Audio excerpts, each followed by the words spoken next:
నంద్యాల నియోజకవర్గంలో తాగునీటి ఎద్దడి రాకుండా అధికారులు చర్యలు చేపట్టాలని మంత్రి ఎన్ఎండి ఫారూక్ కోరారు. మున్సిపల్ కార్యాలయంలో అధికారులతో ఉన్నత స్థాయి సమీక్షా సమావేశం శుక్రవారం జరిగింది. మంత్రి ఎన్ఎండి ఫారూక్, జిల్లా కలెక్టర్ శ్రీమతి రాజకుమారి గనియా, పలువురు అధికారులు పాల్గొన్నారు.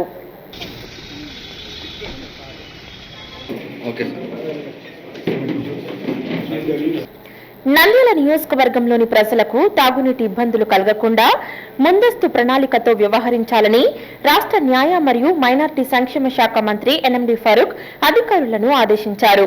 శుక్రవారం నాడు నంద్యాల పట్టణం మున్సిపల్ కార్యాలయంలో ఆర్డబ్ల్యూఎస్, పబ్లిక్ హెల్త్ శాఖ అధికారులు, మున్సిపల్ కమిషనర్, రెవెన్యూ అధికారులతో కలిసి తాగునీటి పరిస్థితిపై మంత్రి ఎన్ఎండి ఫారూక్, జిల్లా కలెక్టర్ శ్రీమతి రాజకుమారి గనియా సుదీర్ఘంగా సమీక్షించారు. మంత్రి ఎన్ఎండి ఫారూక్ మాట్లాడుతూ, నంద్యాల నియోజకవర్గంలోని గ్రామీణ మరియు పట్టణ ప్రాంతాల్లో తాగునీటి లభ్యతపై మంత్రి ఫారూక్ శాఖల వారీగా వివరాలు అడిగి తెలుసుకున్నారు. ఎక్కడైనా పైప్ లైన్ల లీకేజీలు లేదా మోటార్ల మరమ్మతులు ఉంటే యుద్ధ ప్రాతిపదికన పూర్తి చేయాలని సూచించారు.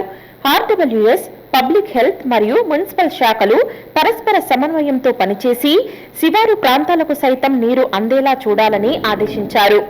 నీటి ఎద్దడి ఉన్న ప్రాంతాల్లో ట్యాంకర్ల ద్వారా సరఫరాకు అవసరమైన ఏర్పాట్లు సిద్ధం చేసుకోవాలని తహసీల్దార్, ఆర్డీఓ మరియు ఎంపీడీఓలను ఆదేశించారు. మన ప్రజలకు సమృద్ధిగా నీళ్ళు ఏ రకంగా అందజేయాలా దాని గురించి సుదీర్ఘంగా మాట్లాడాం. సుదీర్ఘంగా అన్ని రూరల్ ఉన్నారు, ఉండేవారు ఉన్నారు, ఆర్డబ్ల్యూఎస్ ఆయన పిఈ గారు ఉన్నారు, మాట్లాడాము. వాళ్ళందరూ చెప్పారు. కొన్ని గ్రామాల్లో 1-2-3 గ్రామాలు తప్పనిప్పుడు యాదంటుడే లేదు, భవిష్యత్తులో రావచ్చు. కాబట్టి దీన్ని మీరు అందరూ అప్రమత్తంగా ఉండి మీ దగ్గర ఒకవేళ మన చెరువు నీరు కాలిపోయినా లేకపోతే బోర్లు నీరు రాకపోయినా కూడా మనం అందరం కూడా మన ట్రాన్స్పోర్టేషన్ ఏ రకంగా ప్రజలకు నీరు అందజేయాల్సిన అవసరం మనకు ఉందని చెప్పి మాట్లాడాం. మున్సిపాలిటీలో కూడా మనకు రావచ్చు. ఇప్పటికైతే లేదు మున్సిపాలిటీలో. ఇప్పటికైతే ఎక్కడ యాజ్ అన్నావు ఎక్కడ నాకు తెలిసినంత కంప్లైంట్ లేదు మున్సిపాలిటీలో. కంప్లైంట్ రాకుండా మళ్ళీ కమిషనర్ గారికి, మన ఇంజనీర్ గారికి చెప్పాం. మళ్ళీ మనము 2027 వరకు మన నంద్యాల ప్రాంతాన్ని ఇప్పుడు కూడా నీటి ఎద్దడి రాకుండా చేయడానికి ఏం చేద్దాం అనేది ఒక ప్లాను. మనకు దాదాపుగా పెద్ద చెరువు మీకు తెలుసు. దాని పెద్ద చెరువు కింద నీళ్ళు, మీరు చెరువు గట్టు కిందంతా చాలా వరకు మనకు స్థలాలు ఉంటాయి, మొత్తం ఆక్రమించేశారు. మీకు తెలుసు, ఎవరి పేర్లు నేను చెప్పదలుచుకోలే.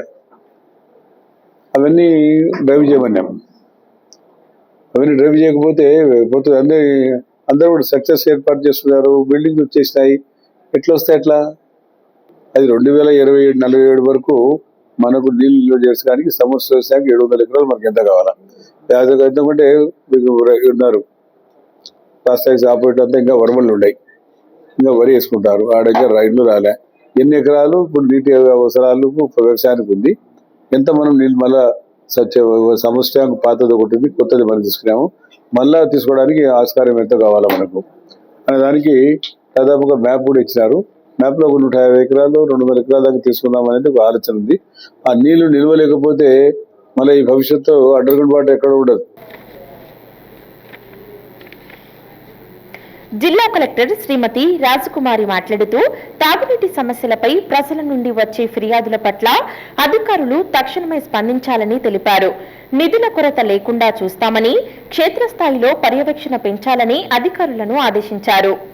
ఈ సమావేశంలో నంద్యాల ఆర్డీఓ, మున్సిపల్ కమిషనర్, ఎంపీడీఓలు, ఆర్డబ్ల్యూఎస్ మరియు పబ్లిక్ హెల్త్ ఈఈలు, ఇతర విభాగాల అధికారులు పాల్గొన్నారు. హలో అండి, నేను మీకు Rakshita. Please do subscribe to Nandyala communications.